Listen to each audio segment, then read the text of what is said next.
ഈ 2 പെട്ടിയും കൊടുക്കേണ്ടവർക്ക് കൊടുക്കാതെ എനിക്കൊരു സമാധാനമില്ല. അപ്പോൾ നമുക്കിന്നത് പാക്ക് ചെയ്താലോ?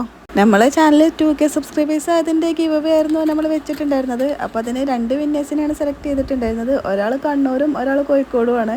പിന്നെ ആദ്യം തന്നെ പറയട്ടെ, എനിക്ക് ഒരാൾക്ക് ഇങ്ങനെ ഗിഫ്റ്റ് പ്രസൻറ്റ് ചെയ്യേണ്ടേ അങ്ങനെ മെത്തേഡൊന്നും എനിക്കറിയില്ല. അതുകൊണ്ട് തന്നെ അത്രയ്ക്ക് അങ്ങോട്ട് പെർഫെക്ഷൻ ഒന്നും നിങ്ങൾ കരുതണ്ട. നമ്മൾ അനൗൺസ് ചെയ്ത ഗിഫ്റ്റിന് പുറമെ എൻ്റേതായിട്ടുള്ള രീതിയിൽ എന്തെങ്കിലുമൊക്കെ കൊടുക്കണ്ടേന്ന് കരുതിയിട്ട് ഞാൻ ആദ്യമായിട്ട് ചെയ്ത പൈപ്പ് ക്ലീനർ വെച്ചിട്ടുള്ളൊരു 3 ഫ്ലവർ ഈച്ച് 2 ബോക്സിലും വെച്ചിട്ടുണ്ട് കേട്ടോ. പിന്നെ അതിന് പുറമെ ആ ഡ്രീം ക്യാച്ചറും ഞാൻ ഉണ്ടാക്കിയതാണ്. അപ്പോൾ അതും വെച്ചിട്ടുണ്ട്.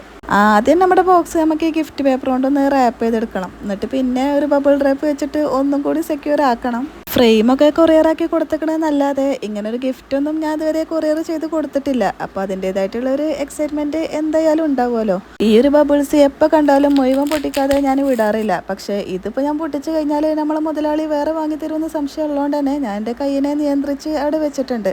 അപ്പോൾ നമ്മുടെ പാക്കിങ് എത്ര ഉള്ളൂ. അടുത്ത വീഡിയോ ആയിട്ട് നാളെ വരാം.